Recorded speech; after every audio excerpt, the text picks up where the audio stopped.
안녕하세요. 부동산 경매 길라잡이 박노성입니다. 오늘 토지 경매 물건 하나 보겠는데요.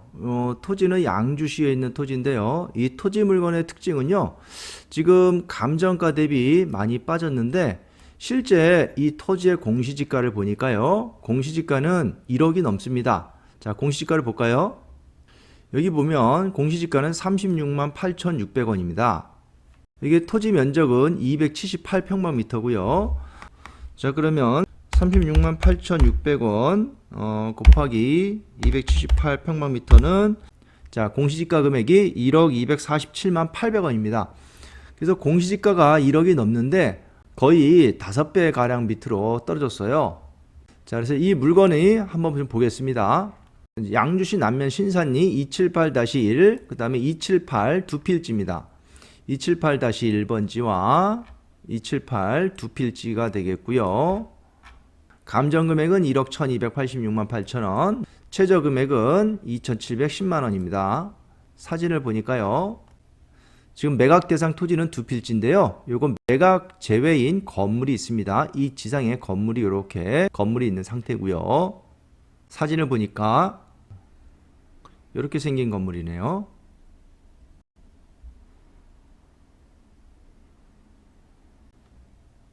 지도를 보겠습니다. 양주시 남면 행정복지센터 바로 인근에 있고요. 신산시장 바로 맞은편 쪽 대각선에 있고요. 이쪽에 도로가 있고 이쪽이 이면도로에 이렇게 있는데 지금 278-1, 278 요 두 필지죠. 이렇게 돼 있고요. 요 앞에는 매각 제외의 토지고요. 이렇게 이렇게 돼 있으니까 이렇게 보니까 이 뒤쪽으로 해서 이렇게 차가 다닐 수 있게 길이 있네요. 자, 로드뷰를 통해서 한번 좀 보겠습니다. 이 건물 뒤쪽인데요.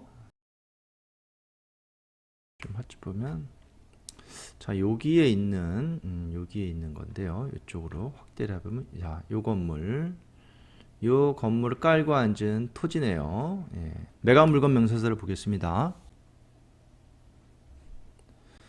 요 토지 지상에 건물이 있고요. 여기 보니까 밑으로 일괄 매각 제시의 건물 제외, 건물은 매각에서 제외고요. 법정 지상권 성립 여부가 불분명하다 이렇게 돼 있습니다.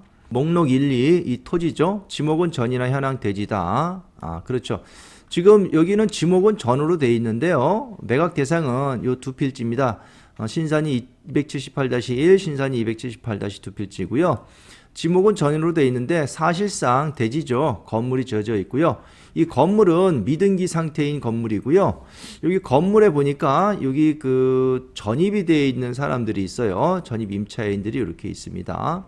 그리고 다시 말씀드리지만 이 토지만 매각이고 건물은 제외다. 그래서 법정 지상권 성립 여부가 불분명하다라고 되어 있습니다.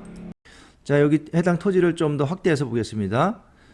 자, 이거 매각 대상 토지는 요 두 필지죠. 이렇게. 근데 요 지상에 건물이 이렇게 있어요. 이렇게 건물들이 있습니다. 건물들이.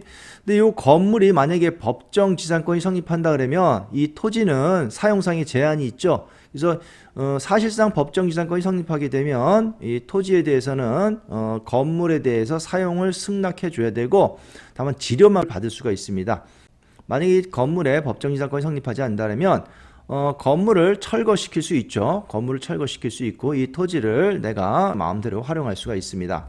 자, 그러면 이 법정지상권 성립 여부를 확인을 해봐야 되는데요. 법정지상권 성립 여부를 확인하기 위해서는 일단 토지 소유자와 건물 소유자가 동일인 소유였다가 일단 경매로 인해서 이렇게 소유자가 달라진 경우에 이 건물 소유자는 법정지상권을 취득하게 됩니다. 그러면 이 법정지상권이 성립하는지 여부를 확인하기 위해서는 이 토지 소유자와 건물 소유자가 누군지를 알아볼 필요가 있겠어요.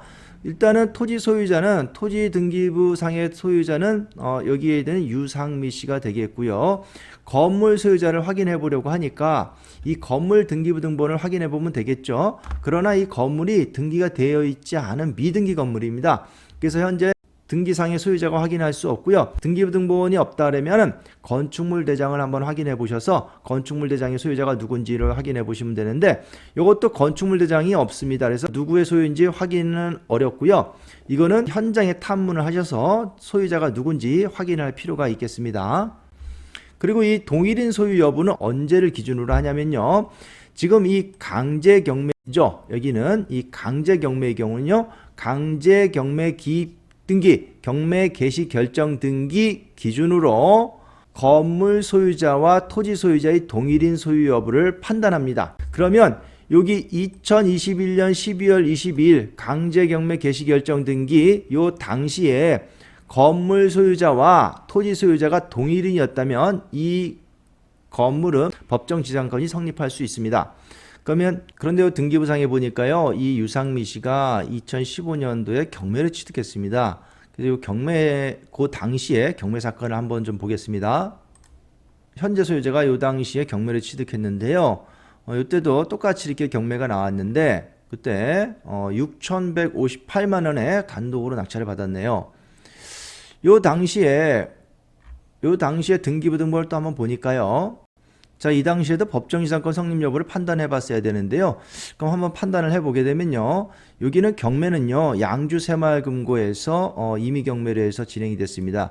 근저당권 실행에 의해서 소유자가 달라지기 때문에요. 민법 366조 근저당권 실행에 의한 법정지상권을 보게 됩니다. 그래서 이 근저당권 설정 당시에 토지와 건물이 있어야 되고요. 요 근저당권 실행으로 인해서 소유자가 달라질 경우에 이 건물 소유자는 법정지상권을 취득하게 됩니다. 즉, 이 근저당권 설정 당시에 토지와 건물 소유자가 동일인이어야 되거든요.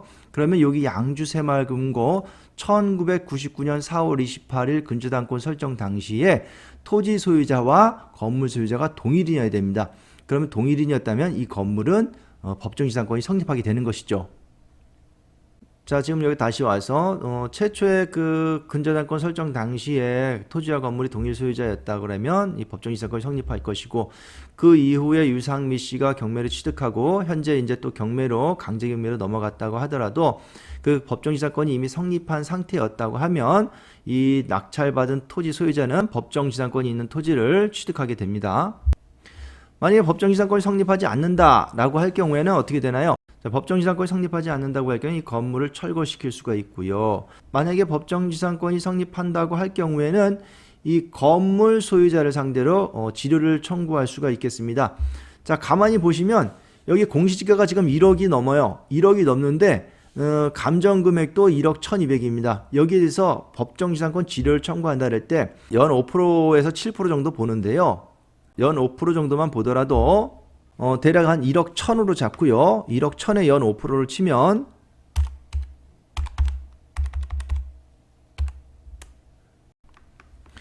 자, 연 550만 원입니다. 연 550만 원을 12달을 나누면 한 달에 45만 8천 원입니다.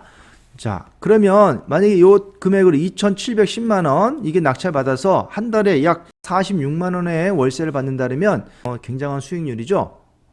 법정지상권이 성립하더라도 손해볼 장사는 아닌 것 같고요.